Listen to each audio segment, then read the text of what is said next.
Shalom everyone dan selamat datang ke PWC Online Sunday Celebration. Kami sangat mengalu-alukan kehadiran Anda semua, baik yang ada di platform YouTube maupun di Facebook. Saya percaya kita hadir pada hari ini karena Tuhan. Amin. Mari sebelum kita memulakan acara ibadah kita pada pagi hari ini, mari saya pimpin kita di dalam doa.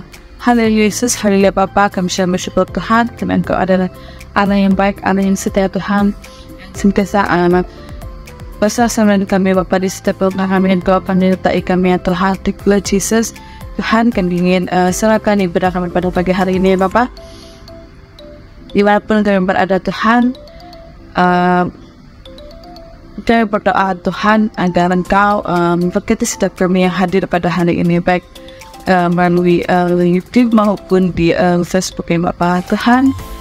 Kami juga berdoa Bapak untuk penggunaan lain kami pada hari ini Tuhan, agar semuanya dapat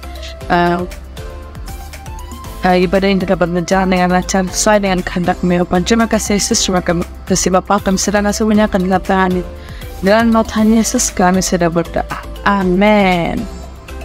Amin. Seterusnya kita masuk ke dalam ruang pembacaan firman Tuhan. Ayat firman Tuhan yang diambil dari dalam Matius pasal 28 ayat 19 hingga 20. Karena itu pergilah dan jadikanlah semua bangsa muridku dan baptislah mereka dalam nama Bapa, Anak dan Roh Kudus, dan ajarlah mereka melakukan sesuatu yang telah kuperintahkan kepadamu, dan ketahuilah aku menyertai kamu senantiasa sampai kepada akhir zaman. Haleluya. Mari kita teruskan ibadah kita dengan praise and worship. Enjoy the service.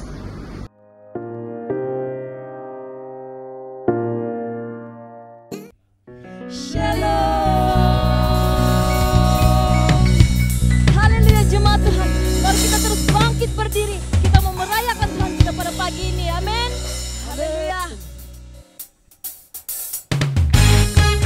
Mari kita terus sorak-sorai bagi Tuhan kita. Karena kuasa Tuhan tiada tertanding dengan kuasa-kuasa yang lain.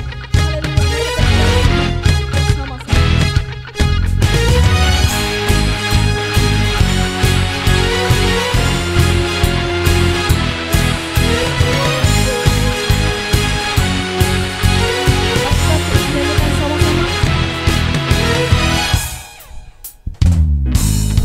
Siapa kau bandingkan perbuatannya yang heran? Tak ada kerajaan yang terbesar, kerajaannya yang terbesar tak akan tergoyahkan. Semua musuh berikan pendengaranmu.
terus nyatakan dulu sekarang hanya Tuhan yang berkuasa. Amin. Haleluya. Bersama-sama nyatakan dulu sekarang selamanya Kau berkuasa atas segalanya. Namamu yang kuserukan, Kaulah Raja penebus yang hidup. One more time. Sekarang selamanya Kau berkuasa atas segalanya. Namamu yang kuserukan, Kaulah Raja penebus yang hidup. Come on, Jay. Kaulah Raja yang hebat, kebangkitanmu di dalamku,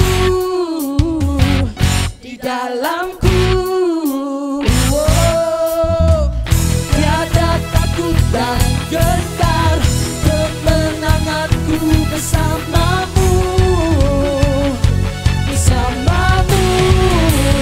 Oh, Kaulah Raja yang hebat, kebangkitanmu di dalamku,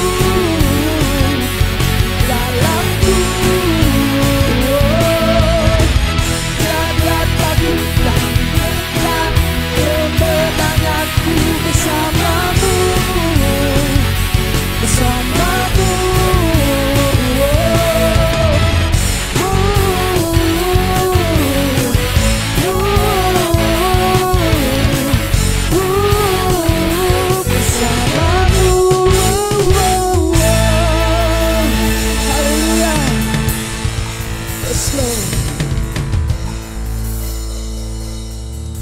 Haleluya jemaat. Mari kita terus mempertenangkan diri kita di dalam hadirat Tuhan.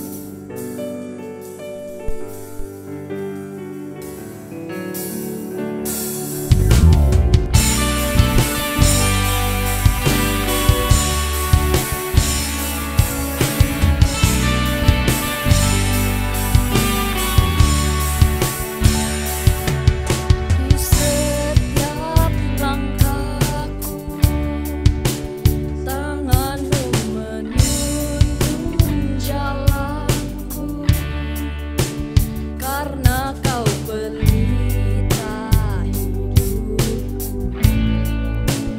yang selalu bersinar dalamku. Kasihmu sempurna, selalu baru, tiada habisnya.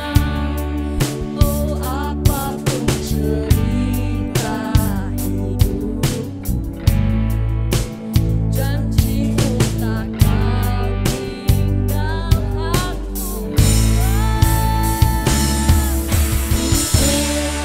Percaya Kau Tuhan atasku, ku serahkan semua masa depanku. Ku tak akan takut, hidupku aman di dalammu.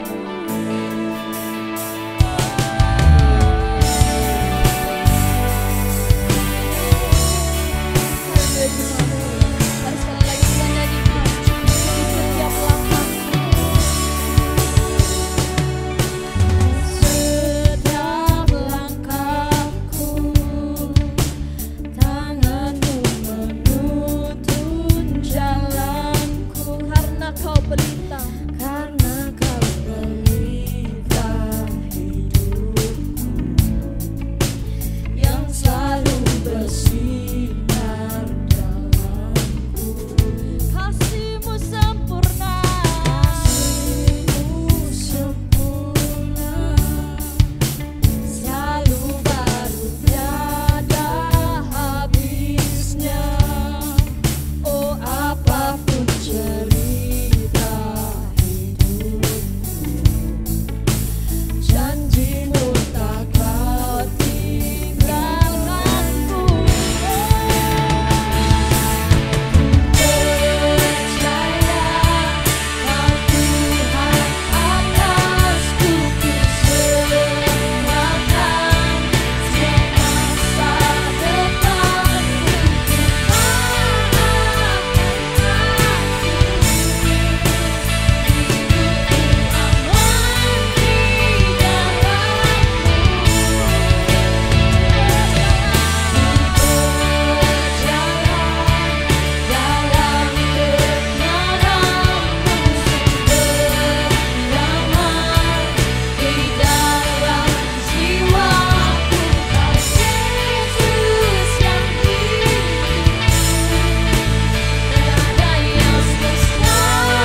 jaga dalam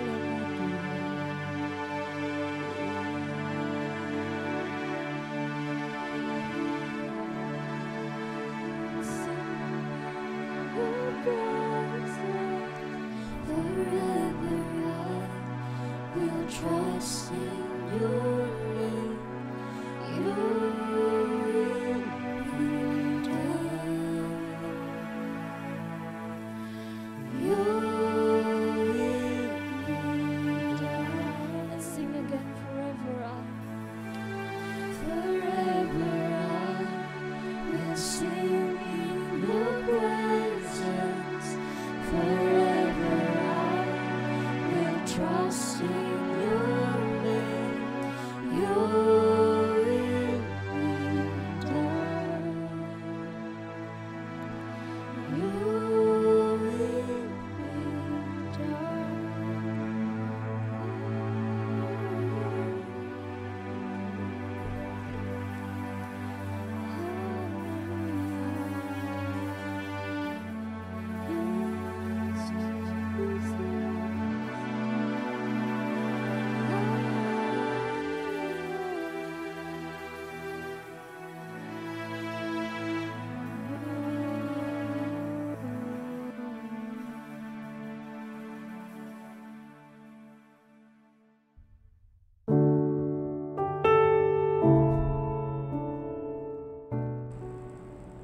Hello, shalom semua. Untuk sharing offering kita pada minggu ini, saya membawa kita untuk membaca di dalam kitab Maleakhi 3 ayat yang ke-10. Bawalah seluruh persembahan persepuluhan itu ke dalam rumah perbendaharaan, supaya ada persediaan makanan di rumahku, dan pujilah aku, firman Tuhan semesta alam. Apakah aku tidak membukakan pintu bagimu tingkap-tingkap di langit, dan mencurahkan berkat kepadamu sampai berkelimpahan. Ayat 11 dan 12. Aku menghadik bagimu belalang pelahap, supaya jangan dihabisinya hasil tanahmu, dan supaya jangan pohon anggur di padang tidak berbuah bagimu. Firman Tuhan semesta alam. Maka segala bangsa akan menyebut kamu berbahagia, sebab kamu ini menjadi negeri kesukaan. Firman Tuhan semesta alam. Amen. Jadi seringkali kita menggunakan ayat ini untuk sharing offering, untuk memberikan sharing tentang pemberian, persepuluhan. Jadi apakah konteks ayat ini? Di sini konteks di dalam Maleakhi 3 ini adalah Tuhan datang untuk menghukum. Okay? Tuhan datang untuk menghukum bangsa Israel. Dan di dalam ayat yang ke-7 dikatakan, sejak zaman nenek moyangmu kamu telah menyimpang dari ketetapanku dan tidak memeliharanya. Kembalilah kepadaku, maka aku akan kembali kepadamu. Firman Tuhan semesta alam. Ini seruan daripada Tuhan sendiri untuk umat Israel kembali kepada Tuhan. Jadi dalam Tuhan menyeru umat Israel untuk kembali kepada Dia, salah satu instruction yang Dia beri ialah tentang kejujuran mereka dalam memberikan persepuluhan dan persembahan. Jadi di sini Tuhan berkata, ujilah saya. Apakah saat kau kembali kepada saya, adakah saya akan diam saja apabila kamu memberi? Jadi itu konteks daripada ayat 10 itu tadi. Apa Tuhan berkata, ujilah aku. Apakah aku tidak akan membukakan pintu-pintu berkat? Okay? Jadi pemberian itu, poin yang saya mau tegaskan di sini ialah pemberian itu adalah salah satu action ataupun salah satu tindakan daripada kita kembali kepada Tuhan. An action of repentance, satu tindakan pertobatan, iaitu kita start memberi kepada Tuhan. Salah satu tindakan dia. Pertobatan itu adalah tentang perubahan dan yang lainnya, perubahan akal budi, semua itu dikatakan dalam firman Tuhan. Tetapi di dalam konteks ini, di dalam kita kembali kepada Tuhan, Tuhan menyuruh kita untuk memberi. Jadi di dalam Tuhan menyuruh kita untuk memberi sebagai tanda kita telah kembali kepada Tuhan, dan sebagai action untuk kita menunjukkan secara iman dengan perbuatan kita itu kita memberi. Dan di sebalik itu ada janji bahwa Tuhan tidak akan membiarkan pemberian itu begitu saja. Dia akan mencurahkan berkat bagi kita. Okay, jadi secara kesimpulannya, pertama, apabila kita menerima Tuhan, apabila kita kembali kepada Tuhan, kita tunjukkan iman kita itu dengan perbuatan memberi kepada Tuhan. Okay? Dan yang kedua, apabila kita memberi kepada Tuhan, pemberian itu tidak pergi kepada Tuhan dengan sia-sia. Karena apabila dia datang kepada Tuhan, di dalam firman Tuhan mengatakan, harta yang kita kumpulkan di surga di mana ngengat dan karat tidak akan merosakkan dia. Tetapi sebaliknya akan ada lipat ganda daripada Tuhan yang Tuhan kembalikan kepada kita, berkat-berkat yang Tuhan curahkan kepada kita. Dan di saat ada keraguan dalam hati kita, firman Tuhan katakan, ujilah aku. Ujilah di sini bukan maksud kita mencobai Tuhan, tetapi kamu beri dahulu, and later you will see what I do to you. Kalau kita rasa ragu, take the first step to give first, then we will see wonders that God provides for us. Okay? Jadi sampai di situ saja sharing saya. Jadi mari kita berdoa, saya pimpin kita dalam doa. Tuhan, terima kasih untuk firman-Mu, terima kasih untuk peringatan daripada sabda-Mu untuk kami terus memberi sebagai tindakan kami untuk kembali kepada Engkau, untuk datang kembali kepada Engkau, dan untuk hidup kami yang telah Engkau bawa kembali kepada Engkau. Dan kami mau dalam apapun keadaan kami, dalam apapun kekurangan kami pada saat ini Tuhan, biarlah kami tetap memberi kepada Engkau dari segi masa kami, dari segi keuangan kami, dari segi tenaga kami, untuk kami tetap terus setia memberi kepadamu. Dan sebagai offering bahwa kami telah menyerahkan hidup pada Engkau, dan sebagai offering bahwa kami adalah milik Engkau. Dan itu adalah tandanya Tuhan. Dan juga kami berdoa Engkau juga memberkati setiap orang yang memberi pada saat ini. Sesuai dengan firman-Mu, Engkau berkata Engkau akan membukakan pintu-pintu di langit dan mencurahkan berkat bagi mereka. Dan bagi yang tidak sempat memberi, bagi yang sedang dalam kesusahan, yang sedang dalam kesempitan pada saat ini, kami berdoa Tuhan, berkati mereka dengan kelimpahan, dan pakai orang-orang di sekeliling-Mu untuk memberkati mereka juga. Dan untuk persembahan yang akan kami lakukan, Engkau pakai, dan biar Engkau menggunakan seluruhnya Tuhan untuk mengembangkan kerajaan-Mu di atas segalanya. Tuhan Yesus Kristus dimuliakan di atas pemberian kami. Segala pujian dan hormat kami naikkan kepada Tuhan Yesus, Juru Selamat kami. Di dalam nama Yesus. Amin. Pemberian kita bolehlah disalurkan ke akaun Breakthrough Worship Community Church, dan nomor akaun adalah seperti yang tertera di skrin. Jika kita lebih selesa menggunakan QR Code, kita bolehlah scan QR Code yang tertera di skrin untuk transfer duit persembahan. Dan setelah kita transfer duit persembahan, kita bolehlah save receipt dan hantar receipt ke nombor yang tertera di skrin untuk rekod gereja.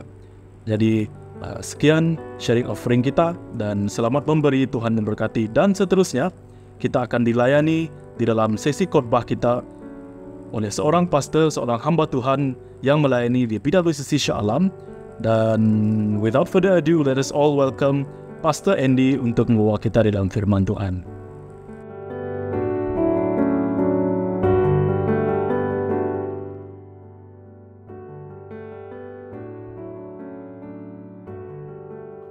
Shalom dan selamat pagi buat semua yang hadir untuk kebaktian online PWCC. Terima kasih buat pelayan yang sudah melayani, baik yang di depan dan di belakang tabir. Terus kekal beribadah dan melayani dan bertumbuh di dalam Tuhan, para jemaat semua. Right? Bertumbuh merupakan sebuah perubahan kan, dan menjadi tua juga itu merupakan perubahan. Bagaimana cara yang tepat bagi kita dalam menghadapi perubahan itu? Yaitu dengan kita dapat dan cepat untuk beradaptasi serta menyesuaikan diri. Right? Karena perubahan merupakan sesuatu yang konstan di dunia ini. Okay? Kita lihat saja zaman pandemik, adanya percepatan tentang perubahan itu. Yang menarik justru di tengah-tengah percepatan itu, daripada perubahan itu, adanya juga peningkatan rohani di dalam komuniti kita. Dengan adanya peningkatan rohani ini, menurut beberapa survei, banyak orang melihat gereja tidak cukup relevan untuk kehidupan rohani mereka, sehingga mereka merasa tidak ada keperluan untuk beribadah lagi bersama-sama di dalam komuniti. Mereka sering merasa cukup dan beribadah secara virtual community saja yang ada. Itu adalah situasi yang mereka pikir cukup untuk mengisi kehidupan spiritual mereka. Nah, Dalam bulan ini kita masuk dalam tema yaitu I will build my church. Kita mau saudara semua mengenal akan gereja Tuhan supaya kita mengenal siapa Yesus itu sendiri dan di mana posisi kita terhadap Tuhan. Gereja itu sendiri adalah idea yang datang daripada Tuhan dan bukan idea dari manusia sendiri. Dikatakan di dalam Matius 16:18, dan aku pun berkata kepadamu, engkau adalah Petrus, dan di atas batu karang ini aku akan mendirikan jemaatku, dan alam maut tidak akan menguasainya. Inilah ayat tema kita pada bulan ini. Perhatikan, Yesus berkata, aku akan mendirikan jemaatku. Jadi, yang pertama kali kita perlu ketahui bahwa gereja adalah bukan milik hamba Tuhan ataupun keluarganya, tapi gereja adalah milik Tuhan itu sendiri. Pendeta ataupun hamba Tuhan hanya dipercayakan untuk memelihara. Saudara-saudari tahu apa itu stewardship? Kepada mereka yang dipercayakan apa yang Tuhan sedang bangun. Dan itu sebabnya kalau bukan Tuhan yang membangun, kalau bukan Tuhan yang menjadi initiator, kalau bukan Tuhan yang menjadi dasar dia, maka sia-sialah orang yang membangunnya. Sia-sialah orang yang mencoba untuk membangun bangunan itu. Kata gereja dan kata jemaat dipakai secara gantian, diambil daripada kata yang sama dalam bahasa Yunani, yaitu eklesia. Dan eklesia itu diartikan sebagai sekelompok orang atau jemaat yang dipanggil keluar dari kepada sesuatu dan menuju kepada sesuatu. Tetapi pertanyaan, dipanggil keluar daripada apa? Menuju mana? Dikatakan, tetapi kamulah bangsa yang terpilih, imamat yang rajani, bangsa yang kudus, umat kepunyaan Allah sendiri, supaya kamu memberitakan perbuatan yang besar dari Dia yang telah memanggil kamu keluar daripada kegelapan kepada terangnya yang ajaib. 1 Petrus 2 ayat 9. Nah, di sini jadi bahwa jelas dipanggil keluar daripada kegelapan menuju kepada terangnya yang ajaib. Jadi gereja artinya sekelompok orang yang telah dipanggil keluar daripada kegelapan menuju kepada terang Tuhan yang ajaib. Sekelompok orang yang dipanggil keluar daripada kehidupan dosa menuju kepada hidup dalam kebenaran. Sekelompok orang yang dipanggil keluar daripada dunia ini dan menuju kepada kerajaan Allah. Jadi gereja dalam maksud sebenarnya bukanlah bangunan, bukanlah gedung, tetapi bercerita mengenai sekelompok orang ataupun jemaat. Saya, kamu, kitalah gereja Tuhan. Alright? Dan lagi aku berkata kepadamu, jika dua orang daripadamu di dunia ini bersepakat meminta apapun juga, permintaan mereka itu akan dikabulkan oleh Bapa-Ku yang di surga. Sebab di mana 2 atau 3 orang berkumpul dalam nama-Ku, di situ Aku ada di tengah-tengah mereka. Ini diambil daripada Matius 18 ayat 19 hingga 20. Nah, saudara dan saudari, we are the church. Kita berkumpul di sini, berkumpul dalam nama Yesus Kristus, dan kita adalah gerejanya Tuhan. Ada beberapa analogi dipakai oleh Alkitab untuk menggambarkan jemaat gereja Tuhan itu sendiri. Nah, yang pertamanya, jemaat adalah tubuhnya di mana Kristus merupakan kepalanya. Alright? Dikatakan dalam Efesus 1 ayat 22 hingga 23, dikatakan, dan segala sesuatu telah diletakkannya di bawah kaki Kristus, dan Dia telah diberikannya kepada jemaat sebagai kepala dari segala yang ada. Jemaat adalah tubuhnya, yaitu kepenuhan Dia yang memenuhi semua dan segala sesuatu. Right?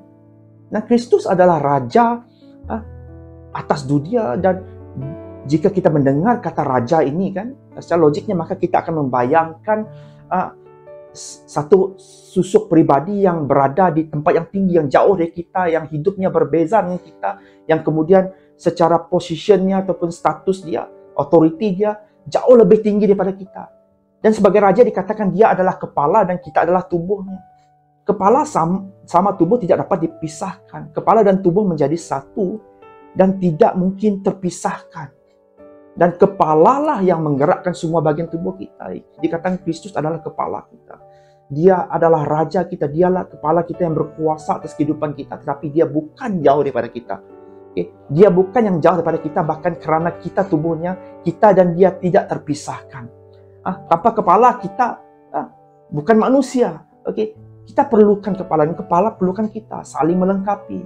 Efesus 1:23, jemaat adalah tubuhnya, yaitu kepenuhan dia yang memenuhi semua dan segala sesuatu. Artinya sebagai tubuh, kita diharapkan untuk memanifestasikan kasih Tuhan, dan semua pemikiran Tuhan, semua nilai-nilai, the value, semua prinsip kebenaran yang ada dalam Kristus, yang adalah kepala dan kita tubuhnya, diharapkan untuk dapat merealisasikan semuanya. Di gereja saya pernah berkatakan bahwa Tuhan adalah kasih, Tuhan adalah terang, dan Tuhan adalah kehidupan. Kalau kita tubuhnya, demikian kita juga, seharusnya juga penuh kasih, penuh terang, dan kita juga penuh dengan kehidupan. Kita seharusnya penuh dengan damai sejahtera dan juga sukacita. Amin, saudara-saudari. Sebab siapakah yang mengetahui pemikiran Tuhan sehingga ia dapat menasihati dia? Tetapi kami memiliki pikiran Kristus. Ini dalam 1 Korintus 2 ayat yang ke-16. Dengan kata lain, kita ini dipanggil untuk merepresentasikan Kristus kepada dunia ini. Kita dipanggil untuk menjadi perwakilan Kristus, untuk menjadi dutanya Kristus di mana kita berada. Baik itu di marketplace, di sekolah, di kampus, di tempat kuliah kita, ataupun di dalam keluarga kita. Kita diharapkan untuk dapat merepresentasikan Kristus, pemikiran Kristus, supaya dapat dilihat melalui kita. Direalisasikan melalui tubuhnya itu, gerejanya. Tempat untuk kita menerima semua kepenuhan daripada Dia. Amin, saudara-saudari. Itu sebabnya menjadi penting untuk kita terus belajar dipimpin oleh Roh Kudus. Menjadi penting untuk kita terus belajar dan mengenal Dia, supaya kita dapat mengaplikasikan pemikiran-pemikiran Kristus. Belajar mengenai firman-Nya. Belajar mengenai nilai-nilai, mengenai prinsip kebenaran, karakter Yesus, supaya kita dapat terlihat nilai-nilai yang pada diri kita itu, ya, bahwa Yesus itu yang menjadi yang tonggak kita. Amin, saudara-saudari. Seperti yang saya katakan, pada saat kita jatuh dalam dosa, kita kehilangan kemuliaan Tuhan. Tetapi ketika kita reconnect, ketika kita kembali kepada Kristus, kembali kepada nilainya Tuhan, kepada prinsipnya Tuhan, kita tidak lagi hidup dalam gelap, tetapi kita sekarang hidup dalam terangnya Tuhan. Dan itu semuanya harus dapat termanifestasi dalam kehidupan kita semua sebagai jemaatnya, sebagai tubuhnya Tuhan, dan sebagai gerejanya. Gereja sebetulnya diharapkan menjadi contoh daripada namanya bersatu, unity in diversity, kerana itu gereja adalah sebuah tubuh yang terdiri daripada berbagai macam anggota, dan setiap anggota mempunyai kebiasaan masing-masing, di mana setiap anggota saling memerlukan satu dengan yang lain, saling tersambung dengan satu yang lain, saling mendukung dengan satu yang lain, dan setiap anggota tidak dapat berdiri sendiri. Begitulah indahnya gereja Tuhan, meskipun berbeza pendapat, karakter, tetapi dapat hidup di dalam kesatuan. Seterusnya, jemaat adalah rumah tempat Tuhan berdiam. Demikian kamu bukan lagi orang asing dan pendatang, melainkan kawan sewarga dari orang-orang kudus dan anggota keluarga Allah yang dibangun di atas dasar para rasul dan para nabi. Dengan Yesus Kristus sebagai batu penjuru, di dalam Dia tumbuh seluruh bangunan, rapi tersusun menjadi bait Allah yang kudus. Di dalam Tuhan, di dalam Dia, kamu juga turut dibangunkan menjadi tempat kediaman Allah di dalam Roh. Efesus 2 ayat 19 hingga 22. Rumah itu adalah tempat kita tinggal, tempat kita menjadi anggota, tempat kita balik daripada kerja, balik kuliah, tempat di mana kita dapat diterima, tempat di mana kita dapat menjadi diri kita sendiri, tempat di mana kita bertumbuh dan dibangun dan menerima protection, perlindungan itu. Tetapi kita juga harus tahu, rumah di mana kita berdiam atau rumah yang sedang dibangun itu tujuannya adalah supaya Roh Tuhan dapat tinggal di dalam dia. Ingat satu hal, you can come as you are, but you can't stay as you are, because in God's house you will be transformed into the image of Christ. Bagaimana mungkin saudara-saudari dapat sama kalau saudara sudah pindah daripada kehidupan gelap kepada kehidupan terangnya Tuhan? Bagaimana sama? Mari kita expect change and be transformed, right? Jadi gereja bukan cuma sekadar tempat di mana kita dapat memuaskan keperluan rohani kita, tempat di mana kita dapat menemukan kasih karunia, kemampuan untuk Tuhan berikan dalam kehidupan kita sehingga kita dapat melayani orang lain. Amin.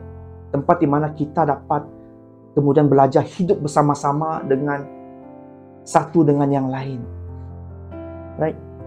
Yang ketiganya, jemaat itu adalah kawanan domba di mana Yesus adalah gembala dia.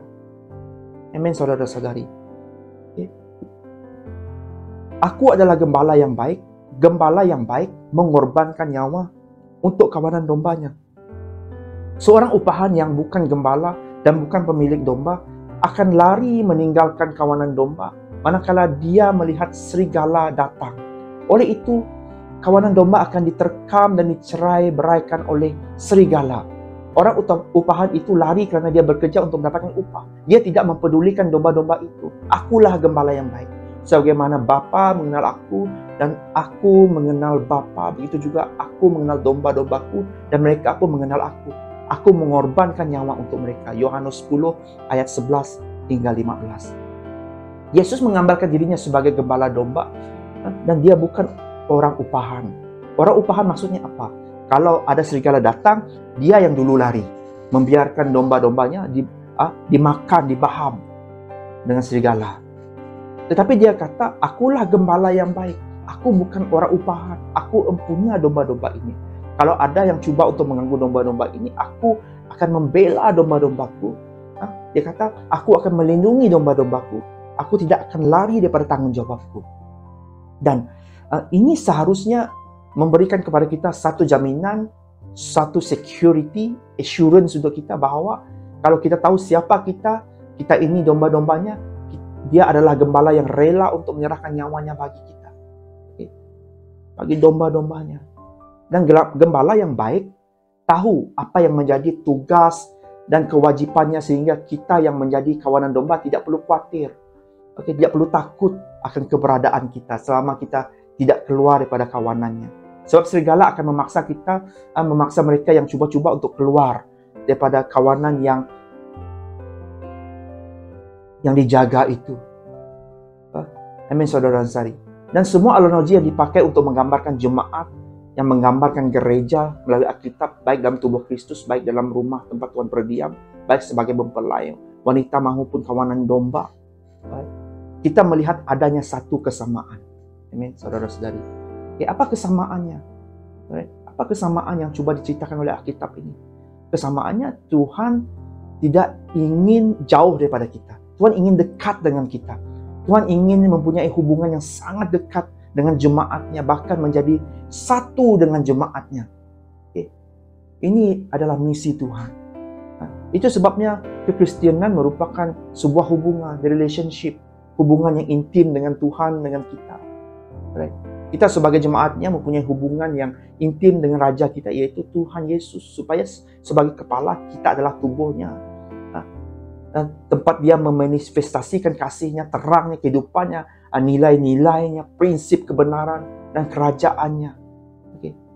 Melalui hidup kita. Itu yang saya mau saudara-saudari dapat terima. Dia ingin mempunyai hubungan dengan kita semua. Bukan cuma hubungan yang 1 jam ataupun 1,5 jam setiap hari Minggu. Tetapi dia mahu mendekat dan mempunyai hubungan dengan kita.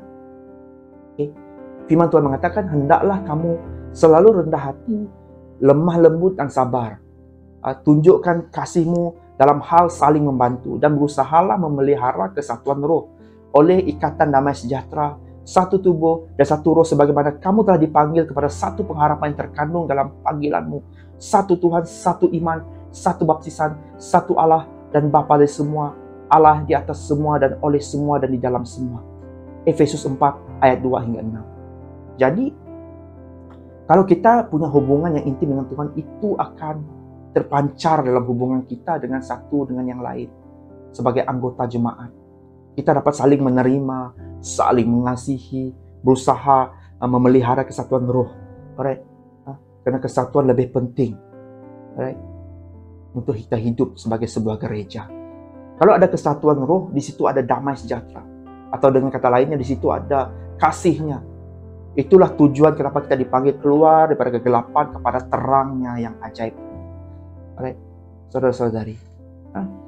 Satu peringatan untuk kita semua, kita sebagai orang percaya ini sering keliru dengan iman sebagai pengikut Kristus. Keliru apa? Apa maksudnya keliru apa? Pertama, pemahaman kita salah tentang Tuhan sebagai Allah Bapa. Baik. Banyak orang-orang percaya yang diri mereka itu yatim piatu. Okay? Karena itu kita menyerahkan diri untuk diangkat oleh Tuhan sebagai anaknya. Tapi hal ini tidak berlaku saat kita sudah menerima Yesus Kristus. Karena secara otomatis kita diangkat sebagai anak-anak Allah. Okay? Kita tidak harus memaksa diri kita atau berusaha untuk mendapatkan His love. Right? So dikatakan dalam kasih ia telah menentukan kita dari semula oleh Kristus Yesus, untuk Yesus Kristus untuk menjadi anaknya. Supaya dengan kerelaan kehendaknya. Ini kita baca daripada Efesus 1 ayat yang kelima. Dan keduanya, apa kekeliruan itu? Banyak orang percaya tidak memahami karya penebusan Kristus. Pekerjaan penebusan Yesus adalah tindakan yang sempurna. Karena karya penebusan Yesus adalah jalan pendamaian yang dipilih Tuhan atas dosa. Kita baca 1 Yohanes 2 ayat 2. Dan ia adalah pendamaian untuk segala dosa kita. Dan bukan untuk dosa kita saja, tetapi juga untuk dosa seluruh dunia. Karena itu kita tidak perlu menambahkan apapun atas pekerjaan Kristus untuk memastikan bahwa kita diselamatkan. Karya penebusannya sudah cukup untuk menjamin keselamatan kita. Kita hanya perlu percaya, bertobat daripada dosa-dosa kita dan membiarkan karyanya yang sempurna itu berbuah atas hidup kita melalui ketaatan kita kepada Dia. Takut akan Dia. Amen. Yang ketiganya, kekeliruan itu yaitu pemahaman yang salah tentang soal Roh Kudus. Tuhan menganugerahkan kita Roh Kudus sebagai jaminan bahwa kita diselamatkan. Dia adalah bukti bahwa kita adalah milik Tuhan yang sudah dilepaskan daripada belenggu dosa dan dikuduskan sampai kita kelak kembali kepada rumah Bapa. Okay. Dan melalui pertolongan Roh Kudus kita dapat menjalani kehidupan di dunia ini dengan jalan yang kudus. Kita baca Galatia 5 ayat 16 hingga 18. Sementara pelayanan gereja tidak mampu mengerjakannya dalam hidup kita. Dikatakan, hiduplah oleh Roh, maka kamu tidak akan menuruti keinginan daging. Sebab keinginan daging berlawanan dengan keinginan Roh, dan keinginan Roh berlawanan dengan keinginan daging. Karena kedua-duanya bertentangan sehingga kamu sendiri tidak dapat melakukan apa yang kamu kehendaki. Tetapi jikalau kamu memberikan dirimu dipimpin oleh Roh, maka kamu tidak hidup di bawah hukum Taurat.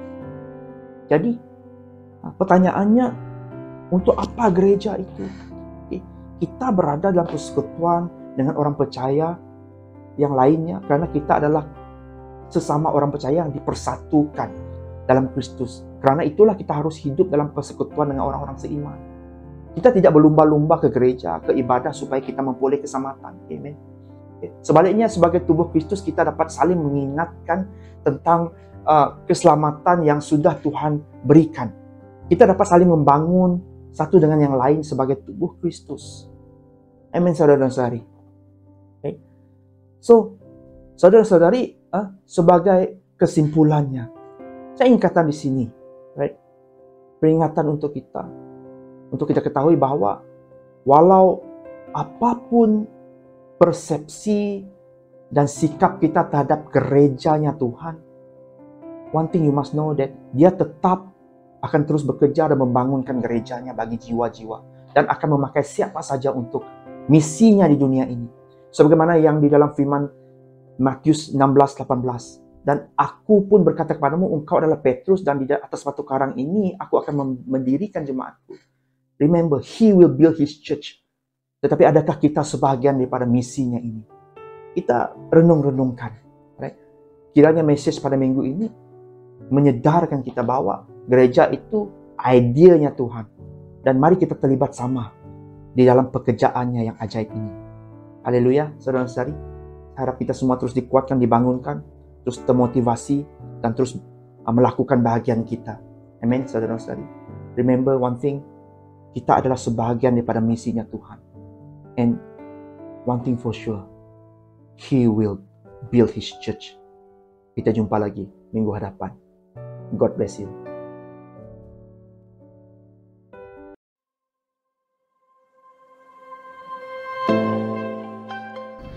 Thank you Pastor Andy untuk perkongsian firman Tuhan yang begitu amazing dan memberkati kita semua. Saya percaya melalui perkongsian firman Tuhan tadi, kita dapat mengambilnya sebagai pedoman kita. Amin. Seterusnya, kita masuk ke dalam hanas dan announcement. Untuk tahap announcement, mari kita saksikan video ini.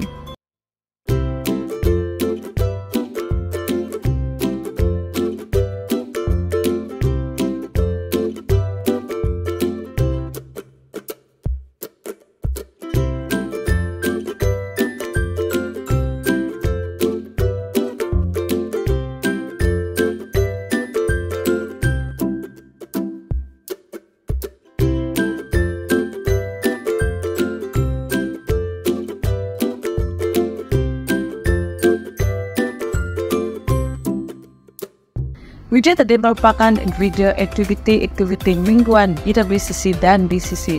Jika Anda berminat untuk menyertai setiap aktiviti mingguan BWCC dan DCC, Anda boleh terus berhubung dengan para asyik yang ada di platform Anda masing-masing. Untuk announcement kita yang kedua, yaitu tithes and offering, Anda boleh salurkan tithes and offering Anda ke account nomor yang tertera ataupun scan QR code yang tertera pada skrin Anda. Dan jangan lupa untuk send resit transaksi Anda sebagai tujuan rekod. Nampaknya ibadah kita sudah sampai di penghujungnya. Sekali lagi saya ingin menjemput Pastor Andy untuk benediction. Jumpa Anda pada minggu hadapan di platform yang sama dan di waktu yang sama. See you guys!